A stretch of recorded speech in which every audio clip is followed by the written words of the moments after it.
আজকে ভিডিওতে রায়মার্টিন প্রশ্নবিচিত্রা 2024-এর ষষ্ঠ শ্রেণীর বাংলা বিষয়ে দ্বিতীয় পর্যায়ে মূল্যায়নের যে 7 নম্বর প্রশ্নটি রয়েছে অর্থাৎ দিনহাটা হাই স্কুল এইচএস এ বিদ্যালয়ের সমস্ত প্রশ্নের উত্তরগুলি করব। তার আগে তোমরা কেউ যদি আমার চ্যানেলে নতুন হয়ে থাকো তাহলে চ্যানেলটি অবশ্যই সাবস্ক্রাইব করে নেবে। 1 আছে সঠিক উত্তরটি নির্বাচন করো।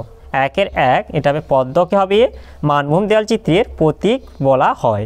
1-এর 2 এটা বকের হবে পাখায় আলোক লুকায় ছাড়িয়া পূবের মাঠ।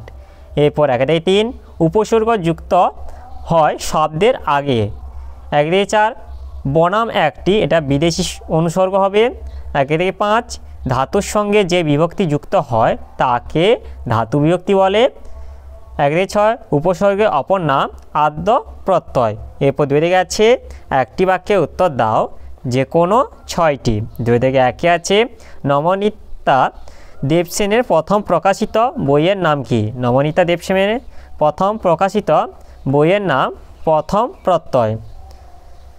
2 হচ্ছে শরতের আশীর্বাদ তোমাদেরও উপরে ঝরুক কে এমনটি কামনা করেছিল? এটা সূর্য এমনটি কামনা করেছিল। 2-3 ফাঁকি গল্পটি কার লেখা? ফাঁকি গল্পটি রাজকিশোর পট্টনায়কের লেখা। 2-4 পিঁপড়ে কবিতায় কবি কাকে দুঃখ দিতে চাননি? পিঁপড়ে কবিতায় কবি পিঁপড়েকে দুঃখ দিতে চাননি।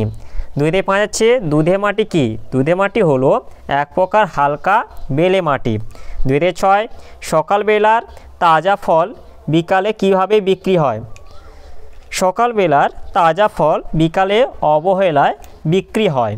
2-7 গ্রীষ্মের আকাশের রং কী রকম? গ্রীষ্মের আকাশের রং তামার হাঁড়ির মতো।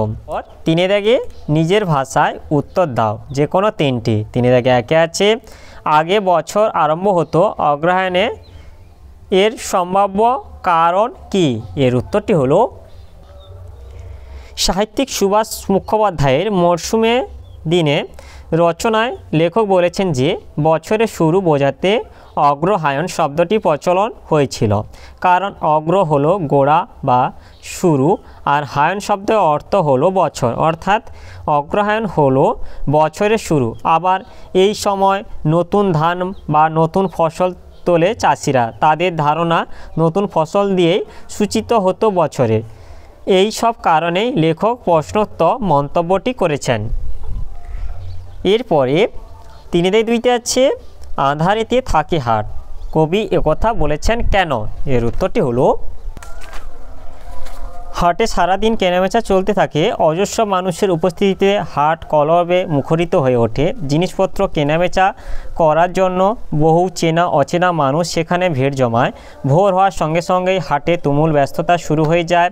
বিকেল হলেই যে যার কাজ সমাপ্ত করে বাড়ির পথে রওনা হয়। সারাদিনে অবিক্রিত ফলগুলি দোকানদাররা কম দামে বিক্রি করে দেয়। এরপর সন্ধ্যা নামার সঙ্গে সঙ্গে দোকান বন্ধ করে যে যার বাড়ির পথে রওনা দেয় এবং হাটে কেউ সন্ধ্যা প্রদীপ জ্বালানো থাকে না, এই জন্য আঁধারেতে হাট থাকে।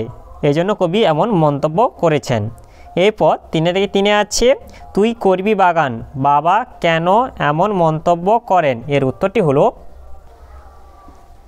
তুই করবি বাগান রাজকিশোর পট্টনায়কের ফাঁকি গল্পে গোপালের বাবা এমন মন্তব্য করেন কারণ ছেলে আম গাছ না লাগিয়ে ফুলের বাগান করতে আগ্রহী দেখে বাবা বললেন তাদের বাগানের মাটি বেলে মাটি, জল দেবারও সুবিধা নাই।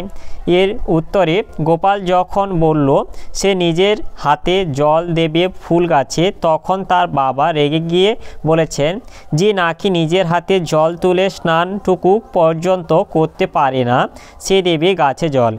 এই কারণেই লেখক বলেছেন তুই করবি বাগান। এরপরে 3-4 আছে বাঘজননী লজ্জা পেয়েছিল কেন? এর উত্তরটি হলো খিদের চোটে ছোট্ট বাঘ কাদায় নেমে মেনিমৎস্য ধরতে গিয়েছিল। এমন কাজ সাধারণত ভোঁদড়া করে থাকে, বাঘের পক্ষে এ কাজ অপমানজনক, কিন্তু ছোট্ট বাঘ তাই করেছে। সন্তানের এরূপ কাজেই বাঘজননী লজ্জা পেয়েছিল। এরপরে 4 আছে যে কোনো একটি বিষয়ে অনুচ্ছেদ রচনা করো। 4 আছে বসন্তকাল, 4-2 আছে স্বামী বিবেকানন্দ।